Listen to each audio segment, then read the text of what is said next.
Kain na tayo. So ito guys, breakfast ko. Corned beef with patatas. Tapos scrambled egg. Tomato and cucumber rice. Tapos may kasamang banana. Gutom na ako. Ngayon lang ako kakain ng hospital food dito.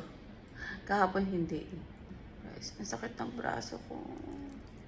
Corned beef.